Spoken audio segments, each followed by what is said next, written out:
నాకు దక్కిన గౌరవం కాదు, మన జిల్లాకు దక్కిన గౌరవం. వాస్తవంగా మన ఓరుగల్లు కలమ్మ తల్లి పుట్టినిల్లు. నిజంగా ఈ గౌరవం, ఈ అవార్డు, ఈ సన్మానం నిజంగా నాకు బాధ్యతను పెంచింది. కాబట్టి రాబో రోజుల్లో ఇంకా చాలామంది కళాకారులను తయారు చేసి సినీ రంగంలో కానీ, నాటక రంగంలో కానీ, సినీ రచయితలు కానీ, నాటక రచయితలు కానీ రాబోయే యువతను తయారు చేసి వాళ్ళను కూడా కళారూపాలుగా తీర్చిదిద్దాలన్నదే నా యొక్క సంకల్పం.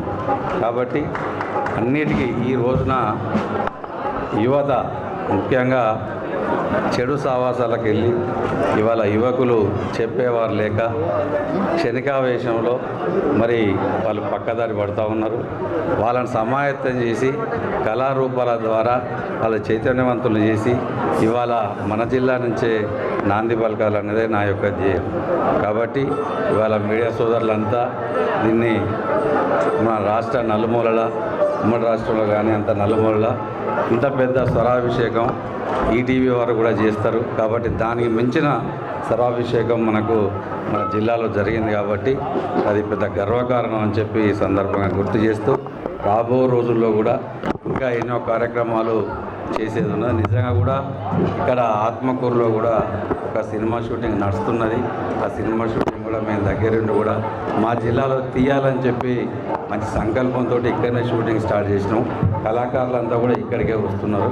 కాబట్టి అది కూడా రిలీజ్కి ఉన్నది. ఇవాళ ప్రతి కార్యక్రమం తీసుకుంటే సంగీతం మరి వినని వాళ్ళు ఎవరు ఉంటారు?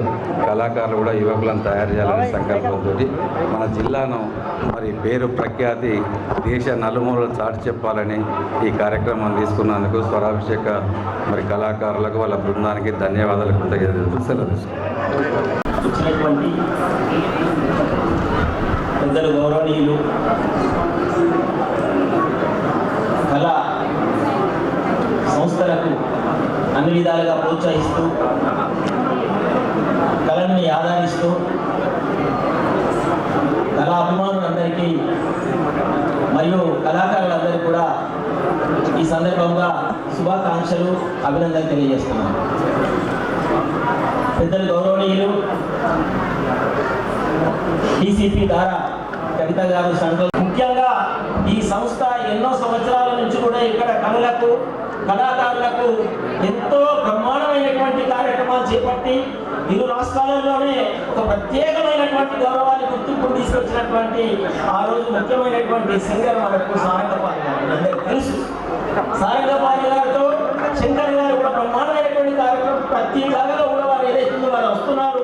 సారంగపాణి గారు, శంకర్ గారు వస్తున్నారంటే అసలు ప్రజలు తండోపతండాలుగా వచ్చి వారి కార్యక్రమాన్ని తిలకించి ఆనందించేటువంటి రోజులు నిజంగా కూడా గుర్తు చేసుకుంటే ఎంతో మధురాంతమంగా మన జ్ఞాపకాలని అది ముంగట సువర్ణాక్షరాలతో కూడా మనం తిలకించేటువంటి పరిస్థితి ఆ రోజు ఉండే.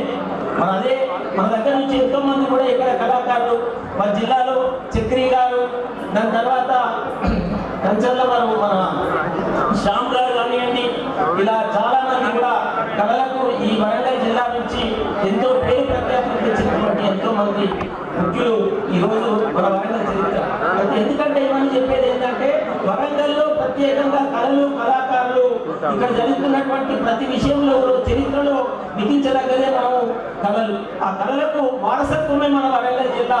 మరి అలాంటి వారసత్వంలో ఈరోజు స్వరాభిషేకం ద్వారా మరి గౌరవ పెద్దలు కీర్తి చేసిరు బాలసుబ్రహ్మణ్యం గారు మరియు కార్యక్రమాన్ని వారి ఇక్కడ తలుచుకుంటే కార్యక్రమాన్ని మనం ఏర్పరచుకోవడము, వారి యొక్క గొప్పతనాన్ని ఇక్కడ మనం చాటుకోవడం, ఇది కూడా ఒక అదృష్టంగా భావిద్దాం.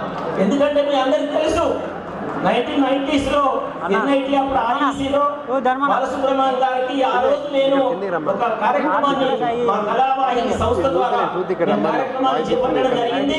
ఆ రోజు పివి మదన్మోహన్ గారు, దాని తర్వాత మా తమ్ముడు వేణుమాధవ్ గారు, నరేంద్ర గారు ఇక్కడ మరి పివి ఆ రోజు కళాకారుడిగా ఇక్కడికి వచ్చి మంచి పాటలు కూడా పాడితే సారంగపాణి గారు ఆ పాట పాడితే వారు డాష్ మీద నుంచి లేచి దగ్గర తీసుకున్నటువంటి పరిస్థితి ఎంత ఆనందం అని చెప్పడానికి లేదు. మరి దాని ద్వారానే సినీ పరిశ్రమ కూడా బాలసుబ్రహ్మణ్యం గారు ఇవ్వడం జరిగింది.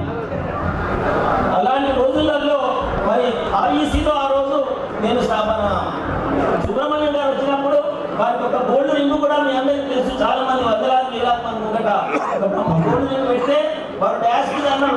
నాకు చాలా మంది కూడా ఆభరణాలు ధరించిందో ఇంత పులుగగా ఏదైతుందో పట్టిందంటే ఇవాళ ఓన్లీ కట్టుమాయి బావుగా కారణం అని చెప్పేసి మమ్మల్ని ఎంతో ఆనందంగా వచ్చేసిన దానికి వారు మరొకసారి కృతజ్ఞతలు అభినందనలు.